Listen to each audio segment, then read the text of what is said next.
Bun, materi yang pertama ngejelasin tentang apa? Bukan telat nih. Waduh, Jun. Ya udah deh, sini aku jelasin. Jadi materi yang pertama yaitu tentang sistem konstitusi. Konstitusi merupakan landasan dasar yang wajib dimiliki oleh setiap negara sebagai pedoman dalam menata kehidupan berbangsa. Nah, istilah konstitusi merujuk pada sistem ketatanegaraan suatu negara yang mencakup kumpulan undang-undang yang membentuk, mengatur, dan memenuhi persyaratan negara. Konstitusi dapat berbentuk tertulis dan tidak tertulis. Indonesia menganut atau memiliki konstitusi tertulis berupa Undang-Undang Dasar 1945, yang dimana Undang-Undang Dasar 1945 merupakan hukum dasar tertinggi. Undang-Undang Dasar 1945 mengatur prinsip-prinsip dasar negara, pembagian kekuasaan, dan juga hak-hak warga negara. Dalam sistem pemerintahan Indonesia, pembagian kekuasaan dilakukan secara horizontal dan vertikal. Pertama, ada pembagian kekuasaan secara horizontal yang merupakan pembagian kekuasaan menurut fungsi lembaga-lembaga tertentu.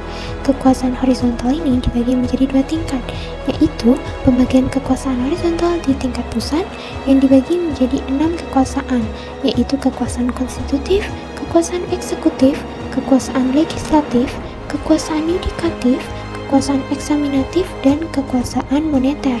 Nah, yang kedua ada pembagian kekuasaan horizontal di tingkat daerah. Pembagian kekuasaan horizontal di tingkat daerah berlangsung antara lembaga-lembaga daerah sederajat. Contohnya pada tingkat provinsi, pembagian kekuasaan berlangsung antara gubernur dan wakil gubernur dengan DPRD atau Dewan Perwakilan Daerah Provinsi. Pada tingkat kabupaten atau kota, pembagian kekuasaan berlangsung antara bupati dan wakil bupati atau wali kota dan wakil wali kota dengan DPRD kabupaten atau kota. Nah, selanjutnya yang kedua ada pembagian kekuasaan secara vertikal yang merupakan pembagian kekuasaan berdasarkan tingkatannya, yakni pembagian kekuasaan yang berlangsung antara lembaga-lembaga daerah sederajat. Hal ini diatur dalam Pasal 18 Ayat 1 Undang-Undang Dasar Negara Republik Indonesia tahun 1945 yang menyatakan bahwa Negara Kesatuan Republik Indonesia dibagi atas daerah-daerah provinsi dan daerah provinsi itu dibagi atas kabupaten dan kota yang masing-masing memiliki pemerintahan daerah yang diatur dengan undang-undang. Nah, itu tadi pembahasan materi yang pertama. Kamu udah ngerti belum? Udah, Ngun. Terima kasih ya, Ngun. Oke. Fit, tadi di pembahasan materi kedua kamu ada nyatet nggak? Ada nih, materi kedua sekalian aku jelasin ya, materi kedua tentang konstitusi negara.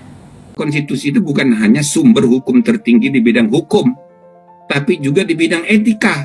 Nah, maka saya perkenalkan istilah constitutional law dan constitutional ethics, rule of law and rule of ethics. Maka Undang-Undang Dasar itu harus kita baca sebagai norma tertinggi, bukan hanya hukum tertinggi. Konstitusi adalah aturan atau norma dasar yang mengatur pembentukan dan penyelenggaraan negara, serta hubungan antara negara dan warga negara. Konstitusi adalah pedoman utama dalam penyelenggaraan kekuasaan negara dan menjadi sumber dari segala sumber hukum.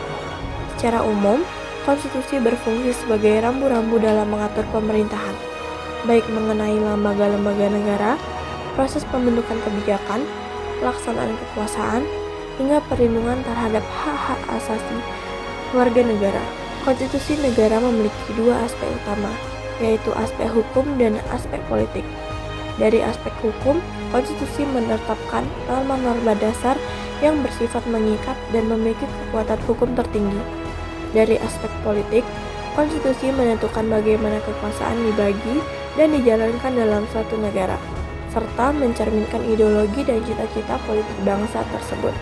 Hal ini menunjukkan bahwa semua tindakan, baik oleh pemerintah maupun warga negara, harus tunduk pada hukum yang berlaku dan tidak bisa dilakukan secara sewenang-wenang.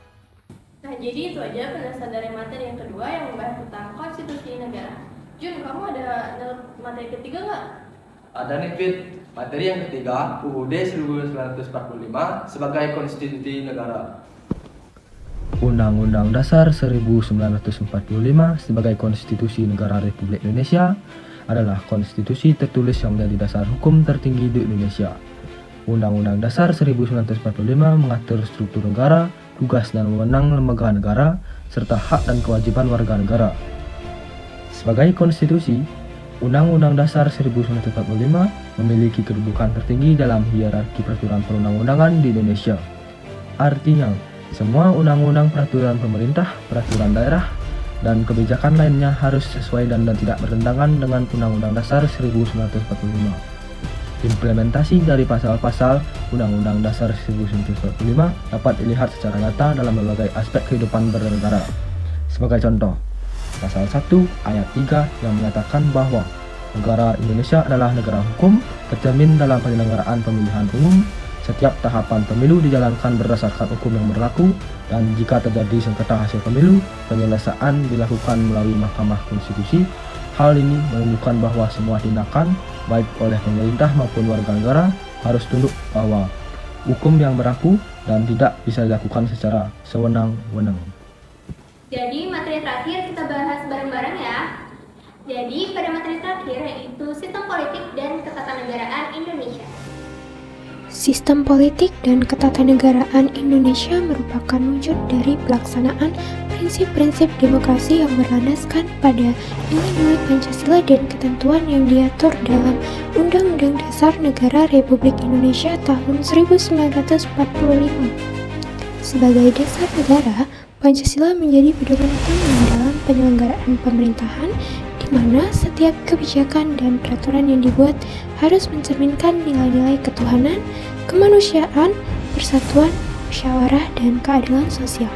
Dalam pelaksanaannya, sistem politik dan ketatanegaraan Indonesia saling berkaitan dalam mewujudkan prinsip-prinsip demokrasi yang berdaulat. Untuk memahami lebih lanjut, pembahasan berikut akan menguraikan dua aspek penting tersebut. Sistem politik di Indonesia menganut prinsip demokrasi Pancasila, yaitu demokrasi yang berakar pada nilai-nilai kebudayaan bangsa Indonesia seperti musyawarah, gotong royong, keadilan sosial, serta penghormatan terhadap hak asasi manusia. Sistem politik di Indonesia bersifat multipartai, di mana terdapat banyak partai politik yang berperan sebagai sarana partisipasi rakyat dalam proses politik, termasuk dalam pemilu, legislatif, dan eksekutif. Pemilu diselenggarakan secara langsung, umum, bebas, rahasia, jujur, dan adil, yang memungkinkan rakyat untuk memilih wakil-wakilnya di DPR, DPD, DPRD, serta memilih presiden dan wakil presiden secara langsung. Selanjutnya ada sistem ketatanegaraan Indonesia. Sistem ketatanegaraan Indonesia adalah sistem yang mengatur struktur dan fungsi lembaga-lembaga negara serta hubungan antar mereka. Sistem ini diatur dalam UUD 1945 dan telah mengalami perubahan besar pasca amandemen. Indonesia menganut prinsip pemisahan kekuasaan, yaitu separation of powers, yang membagi kekuasaan negara menjadi 3 cabang utama, yakni yang pertama adalah kekuasaan eksekutif, dijalankan oleh presiden sebagai kepala negara dan kepala pemerintahan. Yang kedua adalah kekuasaan legislatif, dijalankan oleh DPR dan DPD dalam membentuk undang-undang. Yang ketiga adalah kekuasaan yudikatif, dijalankan oleh Mahkamah Agung dan Mahkamah Konstitusi untuk menegakkan hukum dan keadilan. Selain itu, terdapat lembaga lain seperti MPR yang memiliki kewenangan mengubah dan menetapkan UUD, BPK yang bertugas memeriksa pengelolaan keuangan negara, dan Komisi Yudisial yang mengawasi perilaku hakim. Hubungan antar lembaga tersebut diatur agar saling mengawasi dan saling mengimbangi, yang disebut checks and balance, guna untuk mencegah terjadinya penyalahgunaan kekuasaan. Nah, kalian udah ngerti kan sama pembahasan materi tentang negara dan konstitusi tadi? Udah kok. Oke, kalau gitu kita pulang yuk. Ayo.